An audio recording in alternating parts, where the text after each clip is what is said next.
Bagaimana John Hartman akan membangun timnas Indonesia dan apa tantangan utamanya? Kita bahas bersama analis sepak bola Haris Pardede. Bung Harpa, selamat sore. Selamat sore. Ya, Bung Harpa, ini kabarnya Hartman ini sudah tiba di Jakarta. Anda udah punya info belum soal ini? Karena kan tadinya simpang siurnya sudah tiba atau belum, tapi nampaknya kuat besar Hartman sudah tiba di Jakarta. Iya, memang dari info yang saya terima langsung dari manajer timnas dan juga ketua BTN Pak Sumarji, dan kalau nggak salah itu juga saat kita bersua ya di Kompas TV seminggu lalu kalau nggak salah, beliau mengatakan 12 Januari itu pengenalan. Dan katanya lagi 11 Januari akan mendarat. Tapi info yang terakhir kita terima juga kabarnya hari ini dipercepat, jadi mendarat hari ini. Tapi doesn't matter, yang terpenting adalah bagaimana substansi dari John Hartman ini kemudian bisa mempersiapkan tim nasional Garuda seperti yang disampaikan oleh rekan jurnalis saya Iksan Mahar tadi. Jadi itu yang lebih penting. Yang pasti kita sambut dia dengan biasa-biasa saja, nggak usah terlalu over, tapi juga nggak usah terlalu menjudge bahwa oh ini akan beginilah gitu. Jadi biasa-biasa saja kita sambut beliau supaya bisa mempersiapkan beberapa checkpoint yang akan dihadapi, yaitu FIFA Series bulan Maret, lalu Juni ada FIFA Matchday, Juli ada AFF, dan juga terakhir tentunya setelah ada 2 atau 3 FIFA Matchday lagi nanti Januari 2027 ada Piala Asia. Iya, Bung Harpa, kalau kita mengingat pada 1 tahun yang lalu pada saat Kluivert tiba di Jakarta kan euforia begitu besar ya, dijemput, sangat welcoming sekali begitu pada saat tiba di bandara. Tapi kali ini tiba melalui VVIP, kemudian juga tidak ada banyak yang mengetahui, lalu kemudian nanti rencananya tanggal 12 baru diperkenalkan ke publik. Kira-kira kenapa nih, Bu? Iya, kalau saya boleh mencoba menyelami hati fans, mungkin fans ini sedang menata hatinya kembali dalam menyambut seorang pelatih. Kita masih ingat bagaimana kehadiran Patrick Kluivert saat itu dinanti-nanti, diharapkan bisa membawa Garuda terbang tinggi ke Piala Dunia, dan ternyata hasilnya kan 0 besar. Sehingga kalau saya melihat fans itu sekarang nggak mau terlalu muluk-muluk. Jadi biasa-biasa aja, sedang-sedang aja, takut trauma terlalu mengeluh-elukan yang sebelumnya gitu loh. Apalagi dengan beberapa ada influencer yang sepertinya mengamplifikasi gitu loh sosok seorang Patrick Kluivert. Dan menurut saya itu bagus, karena sepertinya bukan hanya federasi, bukan hanya fans, kita semua itu belajar dari kesalahan yang sebelumnya terjadi. Jadi jangan sampai seperti keledai melakukan kesalahan yang sama 2 kali, jatuh ke lubang yang sama 2 kali. PSSI pun, federasi yang saya dengar sudah menjalankan prosesi pemilihan itu, menurut saya sudah sangat baik.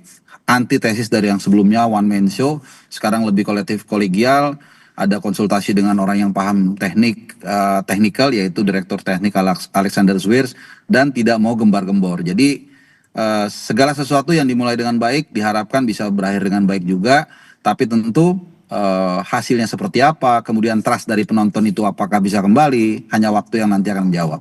Nampaknya banyak sekali evaluasi pada saat terakhir timnas kita dilatih oleh Kluivert ya. Salah satunya soal struktur tim kepelatihan. Kalau sekarang rencananya kan kemarin Pak Sumarji bilang nampaknya Hartman ini akan membawa lebih banyak lagi pelatih-pelatih lokal. Ada sudah punya informasi, Bung Harpa, kira-kira siapa sih pelatih lokal yang akan di-hire nih oleh Hartman? Oke, sebelum nanti saya jawab, saya lagi-lagi mau mengapresiasi kenapa.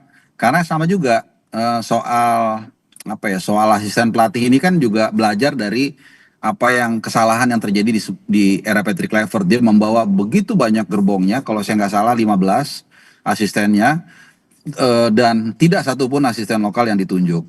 Jadi tentu kita lihat pada akhirnya ada beberapa katakanlah kearifan lokal yang tampaknya tidak dipahami oleh Patrick Kluivert, seperti setelah pertandingan tidak menghampiri penonton, kemudian juga setelah pertandingan tidak pulang ke tanah air, tidak stay di Indonesia, dan itu kan semua menjadi kebalikannya apa yang dikatakan Pak Sumarji di kesempatan kali ini, di pemilihan pelatih kali ini. Nah, soal asisten pelatih lokal ini sangat penting, dan saya yakin 100% akan ada asisten pelatih lokal, karena itu tadi untuk menjadi jembatan bagi pelatih kepala dan juga di tataran grassroots dengan pemain, dengan fans, dengan federasi dan lain-lain. Namanya juga asisten pelatih lokal, pasti lebih paham, dan katanya juga tidak terlalu banyak asisten pelatih asing yang dibawa. Ini bagus. Nah, siapakah pelatih-pelatih asisten pelatih lokal yang punya potensi? Jujur saya belum mendapat informasi yang lebih real, yang valid banget. Tapi kalau kita lihat dari beberapa nama yang muncul itu ada misalnya, kita balikin dulu nih Mbak Audrey, dengan ketentuan dasarnya yaitu harus lisensi A setahu saya. Maka ada sekitar 40-an pelatih yang berlisensi A pro di Indonesia. Di antaranya misalnya Kurniawan Dwi Wilanto. Ini juga pernah jadi asisten Ses Fabregas di Como, dan juga bisa merangkap sebagai pelatih striker. Kemudian ada Bima Sakti, ada Zulkifli Syukur. Banyaklah nama-nama. Ada banyak nama-nama yang saya pikir secara kualifikasi mereka bisa memenuhi syarat, dan saya yakin dari nama-nama tersebut asisten pelatih lokal itu ada yang ditunjuk minimal 1 untuk mendampingi John Hartman. Oke, Bung, gimana caranya John Hartman ini bisa meyakinkan ke publik juga dan memberikan tentunya performa yang lebih baik lagi ya untuk timnas kita, supaya kemudian kenangan-kenangan pada saat waktu itu STY memimpin dan membawa timnas lebih baik itu kemudian bisa terulang dan bahkan lebih baik lagi di bawah kepemimpinan Hartman nih? Ya, meskipun kata terminologinya agak sedikit keras ya, tapi nggak apa-apa. Jadi gini, kita ibaratkan dalam hubungan perempuan dan laki-laki gitu ya. Kalau kita ingin meninggalkan mantan, maka kita harus punya kekasih atau pasangan baru yang lebih bagus. Nah, caranya apa? Ya dengan berprestasi, sesimpel itu. Walaupun caranya tentu tidak mudah. Jadi kurangi gimmick-gimmick ya, komunikasi yang tidak perlu, melabelkan pelatih ini misalnya tier 3, tier 4, atau bahkan pelatih ini bagus sekali, itu nggak usah. Diam-diam aja, kalem, bicara seperlunya, tapi juga jangan terlalu bicara menurut saya. Nah, tinggal nanti bekerja silent, Maret nanti kita lihat hasilnya. Tentu belum, pelatih itu bukan bukan pesulap yang bisa membalikan telapak tangan dalam mengubah satu hasil.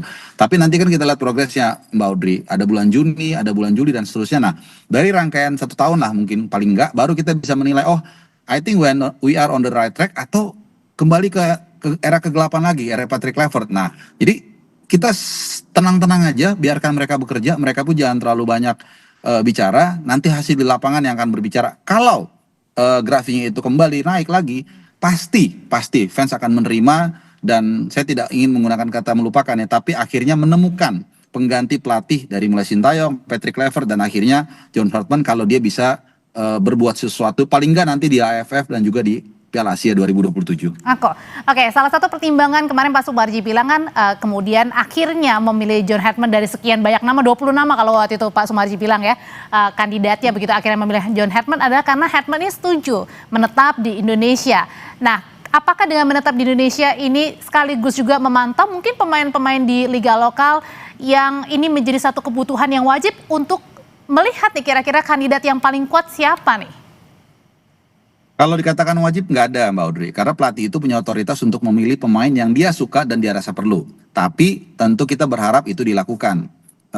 Apalagi BRI Super League kita saat ini sedang luar biasa, ada kejar-kejaran di atas kan, ada Borneo, ada Persija, Persib, lalu ada Malut, Persebaya dan lain-lain. Dan kita harapkan dari kompetisi yang memang belum sempurna juga nih, ada satu catatan juga karena terlalu banyak pemain asing, mudah-mudahan ada bukan hanya pemain lama, pemain lokal lama, pemain Liga 1 atau Super League lama yang sudah langganan, tapi juga ada wajah-wajah baru yang bisa dipanggil atau memperkuat timnas. Salah satu yang mungkin saya lihat cukup berpotensi adalah Excel Runtukahu, pemain depan yang kita juga selama ini cari-cari, dan minute play-nya juga cukup bagus di Persija, dan ini mungkin salah satu yang bisa direkomendasikan untuk direkrut oleh pelatih John Hartman. Tapi sekali lagi, tesis bahwa pelatih itu pelatih kepala harus ada di negara yang dilatih itu sangat positif sekali. Walaupun memang betul backbone tim nasional kita itu, pemain diaspora kita banyak bertebaran di Eropa dan juga Amerika dan juga bahkan Thailand.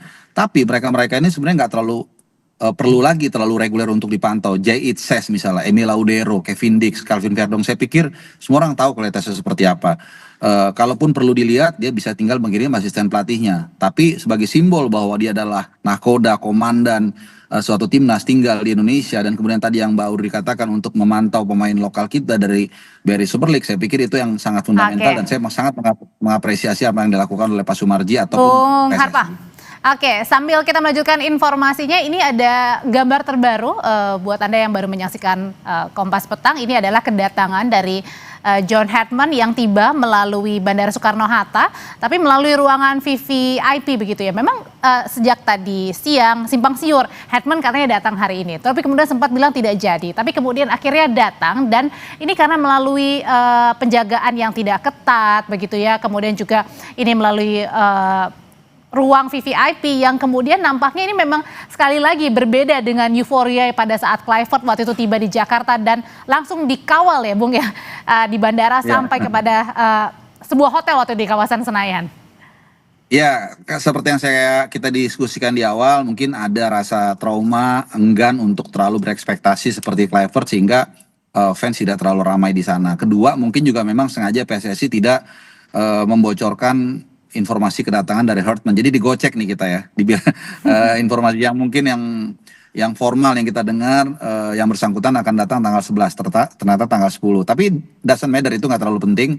Mungkin PSSI mindsetnya adalah tidak mau gembar-gembor, tidak mau nanti terlalu kayak dieforiakan, diluk-lukan tapi malah nanti hasilnya jeblok sehingga mereka mau cooling down. Saya pikir ini salah satu strateginya.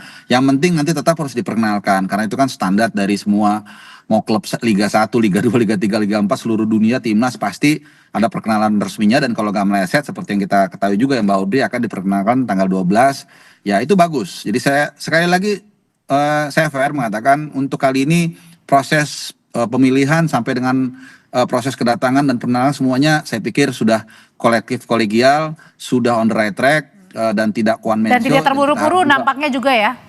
Nah itu dia tidak terburu-buru, tidak juga menunggu ya pokoknya pas lah semua. Jadi mudah-mudahan nanti semua lancar. Oke, terima kasih untuk analisanya, analis sepak bola Haris Pardede. Bung Harpa, selamat sore.